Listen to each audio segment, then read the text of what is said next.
നമുക്ക് കട്ട്ലറ്റിൻ്റെ റെസിപ്പി എങ്ങനെയാണെന്ന് നോക്കാം. നമ്മൾ കേക്കിൻ്റെ റെസിപ്പി ആയിട്ടാണല്ലോ വരാറുള്ളത്. അപ്പോൾ ഇന്ന് ഒരു ഡിഫറെൻ്റ് ആയിട്ട് നമുക്കൊരു കട്ട്ലറ്റ് റെസിപ്പി നോക്കാം. അതും ഇടിച്ചത് കൊണ്ടാണ് ഞാനിത് കട്ട്ലറ്റ് ഉണ്ടാക്കുന്നത്. അധികം പേർക്കൊന്നും അറിയുന്നുണ്ടാവില്ല ഇടിച്ചത് കൊണ്ട് കട്ട്ലറ്റ് ഉണ്ടാക്കുന്നത്. അപ്പോൾ നമുക്ക് ഇടിച്ചത് കൊണ്ട് എങ്ങനെ കട്ട്ലറ്റ് ഉണ്ടാക്കുന്നതെന്ന് നോക്കാം. അപ്പോൾ നമുക്ക് വീഡിയോയിലോട്ട് പോവാം. ഇതിനാവശ്യമായിട്ടുള്ളത് 2 സവാളയാണ് ഞാൻ എടുത്തിട്ടുള്ളത്. അതുപോലെ തന്നെ 2 മീഡിയം സൈസ് ഉരുളക്കിഴങ്ങ് എടുത്തിട്ടുണ്ട്. പിന്നെ എടുത്തിട്ടുള്ളത് ഇടിച്ചക്കയാണ്. ഇടിച്ചക്ക ഉപ്പും മഞ്ഞളിട്ട് വേവിച്ച് വെച്ചതാണ്. പിന്നെ വേണ്ടത് ചിക്കനാണ്. ചിക്കൻ ഇതിൽ ആഡ് ചെയ്യുന്നുണ്ട്. ചിക്കന് ഒരു 6-7 കഷ്ണം എടുക്കുക. ചെറിയ പീസായിട്ടാണ് എടുത്തിട്ടുള്ളത്. പിന്നെ ഇത് ഉപ്പും മഞ്ഞളും ഇട്ട് ഒന്ന് വേവിച്ചെടുത്തതാണ്. ഇത് നമുക്ക് ഉരുളക്കിഴങ്ങ് ഒന്ന് നന്നായിട്ടൊന്ന് പൊടിച്ചെടുക്കാം. ഉരുളക്കിഴങ്ങ് ഉപ്പും മഞ്ഞളും ഇട്ട് വേവിച്ചെടുത്തതാണ്. അപ്പോൾ ഇത് നന്നായിട്ടൊന്ന് പൊടിച്ച് പേസ്റ്റാക്കി മാറ്റി വെക്കണം. കൈകൊണ്ട് തന്നെ പൊടിച്ചാൽ മതി. ഇനി ചിക്കനും ഇതുപോലെ തന്നെ ഒന്ന് കൈകൊണ്ട് പിച്ചിയെടുക്കണം. മിക്സിയിൽ അടിക്കേണ്ട ആവശ്യമില്ല കേട്ടോ. മിക്സിയിൽ അടിച്ചാൽ അത് പേസ്റ്റായി പോകും. അപ്പോൾ അതിലേറെ ടേസ്റ്റ് നമുക്ക് ഇങ്ങനെ കൈകൊണ്ട് പിച്ചിയെടുക്കുന്നതാണ്. പിന്നെ ഇടിച്ചക്ക നമ്മൾ ഇതുപോലെ തന്നെ നല്ലോണം ഒന്ന് മിക്സിയിൽ ഒന്ന് ചതച്ചെടുക്കുക. മിക്സിയിൽ ചതച്ചെടുത്താൽ മതി. പിന്നെ വേണ്ടത് ഇത് നമ്മുടെ വീട്ടിലുണ്ടാവുന്ന മല്ലിയിലയാണ്. അപ്പോൾ ഇത് 2 ലീഫ് എടുക്കുക. അതൊന്ന് ചെറുതായിട്ടൊന്ന് അരിഞ്ഞെടുക്കുക. ഇനി പുറത്തുനിന്ന് വാങ്ങുന്ന മല്ലിയില ഉണ്ടെങ്കിൽ അതായാലും മതി. പിന്നെ വേണ്ടത് കറിവേപ്പില, അതുപോലെ തന്നെ ഒരു പച്ചമുളക് ചെറുതായിട്ട് അരിഞ്ഞതും, പിന്നെ ഇഞ്ചി വെളുത്തുള്ളി പേസ്റ്റ് 2 കൂടി 1 ടീസ്പൂൺ മതി. ഇനി ഒരു പാൻ ചൂടാക്കി അതിലേക്ക് നമുക്ക് വെളിച്ചെണ്ണ ഒരു 2 ടേബിൾ സ്പൂൺ ഒഴിച്ചു കൊടുക്കാം. ഇതിലേക്ക് നമ്മൾ അരിഞ്ഞു വെച്ച സവാള ഇട്ട് കൊടുത്തിട്ട് നന്നായിട്ടൊന്ന് വഴച്ചെടുക്കണം. ഞാൻ 2 വലിയ സവാളയാണ് എടുത്തിട്ടുള്ളത്. അപ്പോൾ ചെറുതാണെന്നുണ്ടെങ്കിൽ 3 സവാള എടുത്താൽ മതി. ഇനി ഇതിലേക്ക് കുറച്ച് ഉപ്പിട്ട് കൊടുക്കാം. ഉപ്പിട്ടാൽ പെട്ടെന്ന് സവാള വഴന്ന് കിട്ടും. അതിന് വേണ്ടിയിട്ടാണ് ഈ സമയത്ത് ഉപ്പിട്ട് കൊടുക്കുന്നത്. അപ്പോൾ ഇത് കുറച്ച് നേരം ലോ ഫ്ലെയിമിലിട്ടിട്ട് ഒന്ന് നന്നായിട്ടൊന്ന് വഴറ്റിയെടുക്കുക. ഇപ്പോൾ ഇത് വഴന്ന് വന്നിട്ടുണ്ട്. ഇനി ഇതിലേക്ക് നമ്മൾ നേരത്തെ ചതച്ച് വെച്ച് ഇഞ്ചി വെളുത്തുള്ളി പേസ്റ്റ് ഉണ്ടല്ലോ, അതൊന്ന് ഇട്ട് കൊടുത്തിട്ട് ഒന്നും കൂടി ഒന്ന് വഴറ്റിയെടുക്കാം. ഇഞ്ചിയുടെയും വെളുത്തുള്ളിയുടെയും പച്ചച്ചുവ പോകുന്നത് വരെ ഒന്ന് വഴറ്റിയെടുത്താൽ മതി. അപ്പോൾ ഇതിലേക്ക് നമുക്കിനി പച്ചമുളക് അരിഞ്ഞു വെച്ചതുണ്ടല്ലോ അതിട്ട് കൊടുക്കാം. എന്നിട്ട് ഒന്നുകൂടി ഒന്ന് ഇളക്കി കൊടുക്കാം. ഇനി ഇതിലേക്ക് കറിവേപ്പിൻ്റെ ചെറുതായി അരിഞ്ഞതും മല്ലിയില ചെറുതായി അരിഞ്ഞതും ഒന്ന് ഇട്ട് കൊടുത്തിട്ട് ഒന്നുകൂടി ഒന്ന് ഇളക്കി യോജിപ്പിച്ചെടുക്കുക. ഇനി ഇതൊന്ന് നന്നായിട്ടൊന്ന് മിക്സ് ചെയ്തെടുക്കണം.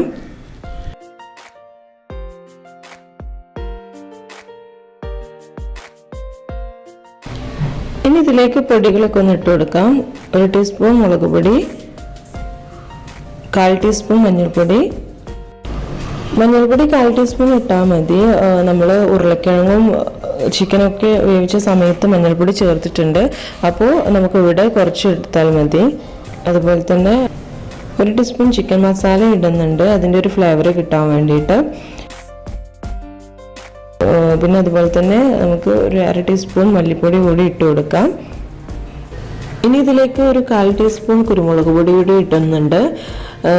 എരിവ് കൂടുന്നുണ്ടെങ്കിൽ ഇതിൻ്റെ അളവൊക്കെ ഒന്ന് കുറച്ച് കുറക്കാവുന്നേ ഉള്ളൂ.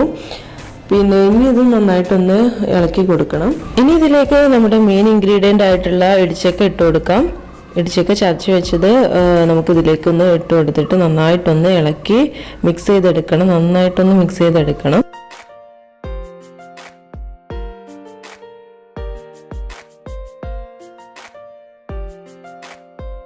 ഇപ്പോൾ ഇടിച്ചക്ക നന്നായിട്ട് മിക്സായി വന്നിട്ടുണ്ട്. ഇനി ഇതിലേക്ക് നമ്മൾ നേരത്തെ പൊടിച്ചു വെച്ച ഉരുളക്കിഴങ്ങ് ഉണ്ടല്ലോ അതൊന്ന് ഇട്ട് കൊടുത്തിട്ട് ഒന്നുകൂടി ഒന്ന് നന്നായിട്ടൊന്ന് മിക്സ് ചെയ്തെടുക്കാം. ഇനി ഇതിലേക്ക് നമുക്ക് ചിക്കൻ ഇട്ട് കൊടുക്കാം. നേരത്തെ നമ്മൾ റെഡിയാക്കി വെച്ച ചിക്കൻ ഉണ്ടല്ലോ അത് നമ്മൾ ഇതിലേക്കൊന്ന് ഇട്ട് കൊടുത്തിട്ട് നന്നായിട്ടൊന്ന് മിക്സ് ചെയ്തെടുക്കണം. ചിക്കൻ എടുക്കുന്ന സമയത്ത് ഞാനിവിടെ 1 കപ്പാണ് എടുത്തിട്ടുള്ളത്. 1/2 കപ്പ് എടുത്താലും മതി. 1 കപ്പിൻ്റെ ആവശ്യമൊന്നുമില്ല. എൻ്റെ കയ്യിലിപ്പം 1 കപ്പോളം ചിക്കൻ ഉണ്ടായിരുന്നു. അതുകൊണ്ടാണ് ഞാൻ അത്രയും എമൗണ്ട് എടുത്തിട്ടുള്ളത്. 1/2 കപ്പ് ആയാലും മതി. നമ്മൾ ചിക്കൻ ഇടുന്നതിനനുസരിച്ച് ടേസ്റ്റ് കൂടുന്നു മാത്രം. നമ്മൾ ചെറിയ കഷ്ണങ്ങളായിട്ട് പിച്ചി എടുത്തില്ലേ, അതിന് ശേഷമുള്ള എമൗണ്ട് ആണ് കേട്ടോ 1 കപ്പ് എന്ന് പറയുന്നത്. അപ്പോൾ നമ്മൾ അത് ചെറിയ കഷ്ണങ്ങളാക്കി വെച്ചതിന് ശേഷം 1 കപ്പ് അല്ലെങ്കിൽ 1/2 കപ്പ് 1 കപ്പ് വരെ ആവാം. അപ്പോൾ നമ്മുടെ കട്ട്ലറ്റിൻ്റെ കൂട്ട് ഇവിടെ റെഡി ആയിട്ടുണ്ട്. അപ്പോൾ നമുക്കിതൊരു വേറൊരു പ്ലേറ്റിലേക്ക് മാറ്റാം. ഇനി നമുക്കിതിലേക്ക് വേണ്ടത് ബ്രെഡ് പൊടിച്ചതും അതുപോലെ തന്നെ മുട്ടയുടെ വെള്ളം അടിച്ചെടുത്തതുമാണ്. ഇത് നമ്മൾ കട്ട്ലറ്റ് കവർ ചെയ്തെടുക്കാൻ വേണ്ടിയിട്ടാണ് യൂസ് ചെയ്യുന്നത്. അപ്പോൾ ഇതിൽ ഞാൻ ബ്രെഡ് എടുത്തിട്ടുള്ളത് ബ്രെഡിൻ്റെ 4 അരികും കളഞ്ഞിട്ട് ഒന്ന് പൊടിച്ചെടുത്തതാണ്. അതുപോലെ തന്നെ മുട്ടയുടെ വെള്ളം നന്നായിട്ടൊന്ന് സ്പൂൺ വെച്ചിട്ട് അടിച്ചെടുത്തിട്ടുണ്ട്.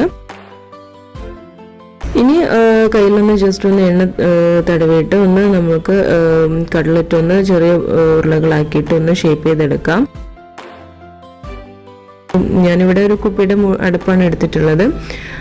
അടുപ്പിലൊന്ന് ജസ്റ്റ് ഒന്ന് എണ്ണ സ്പ്രെഡ് ചെയ്തിട്ട് അതിലേക്ക് ഈ ബോൾ വെച്ച് കൊടുത്തിട്ട് നന്നായിട്ടൊന്ന് പ്രസ് ചെയ്ത് ഒന്ന് ഷേപ്പ് ചെയ്തെടുക്കാം. കുപ്പിയുടെ മൂടി തന്നെ ഇതിന് ഷേപ്പ് ചെയ്യാൻ വേണമെന്നില്ല. നമുക്ക് വേണമെങ്കിൽ കുക്കി കട്ടർ ഉണ്ടെങ്കിൽ നമുക്ക് അങ്ങനെ ചെയ്യാം. അല്ല എന്നുണ്ടെങ്കിൽ നമ്മുടെ കയ്യിൽ തന്നെ ജസ്റ്റ് ഒന്ന് പരത്തിയെടുത്താലും മതി. ഇപ്പോൾ എൻ്റെ കയ്യിലുള്ള കുക്കി കട്ടേഴ്സ് ആണെങ്കിൽ പല ഷേപ്പുകളിലുള്ള കുക്കി കട്ടേഴ്സും ഉണ്ട്. അപ്പോൾ ഇത് വെച്ചിട്ട് നമുക്ക് ഇത് ഷേപ്പ് ചെയ്തെടുക്കാവുന്നതാണ്. അപ്പോൾ ഞാനും ജസ്റ്റ് കാണിച്ചു തരാം അതെങ്ങനെയാണ് ചെയ്യുന്നതെന്ന്. അപ്പോൾ ഒരു കുക്കി കട്ടർ നമ്മളൊരു പ്ലേറ്റിലേക്ക് വെച്ചിട്ട് അതിലേക്ക് കൂട്ടിയിട്ട് കൊടുത്തിട്ട് ഒന്ന് നന്നായിട്ടൊന്ന് പ്രസ് ചെയ്ത് കൊടുക്കുക. എന്നിട്ട് ജസ്റ്റ് മെല്ലെ ഒന്ന് എടുത്ത് മാറ്റിയാൽ മതി. ഇപ്പോൾ കണ്ടില്ലേ, അത് നന്നായിട്ട് പെർഫെക്റ്റ് ആയിട്ട് വന്നിട്ടുണ്ട്. അപ്പോൾ ഇതുപോലെ തന്നെ നമുക്ക് ചെയ്തെടുക്കാവുന്നേ ഉള്ളൂ. അപ്പോൾ എങ്ങനെ വേണമെന്നുണ്ടെങ്കിലും നമുക്കിത് ഷേപ്പ് ചെയ്തെടുക്കാം. ഇങ്ങനെ ഷേപ്പ് ചെയ്തെടുക്കുക. കട്ട്ലറ്റ് ആദ്യം മുട്ടയുടെ വെള്ളയിൽ ഒന്ന് നന്നായിട്ടൊന്ന് മുക്കിയെടുക്കുക. എന്നിട്ട് ബ്രെഡിൻ്റെ പൊടിയിലിട്ടിട്ട് നന്നായിട്ടൊന്ന് കവർ ചെയ്തെടുക്കണം.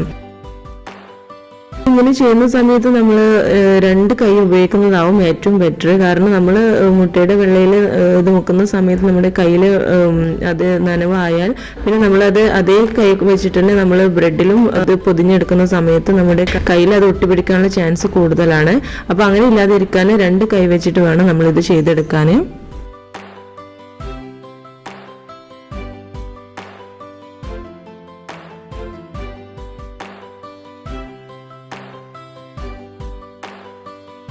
ഞാൻ എല്ലാതും ഇതുപോലെ ചെയ്ത് വെച്ചിട്ടുണ്ട്.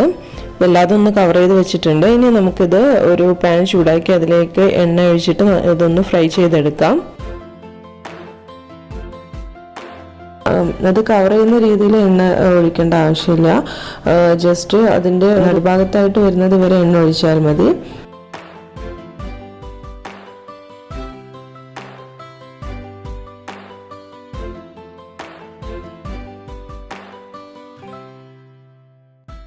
ഇനി നമുക്കിതൊന്ന് മറിച്ചിട്ട് കൊടുക്കാം.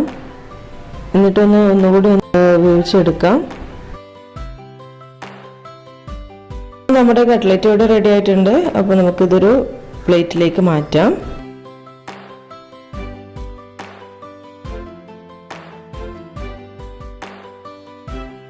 ഇനി ബാക്കിയുള്ളത് കൂടി നമുക്ക് ഇതുപോലെ ഒന്ന് ചെയ്തെടുക്കാം.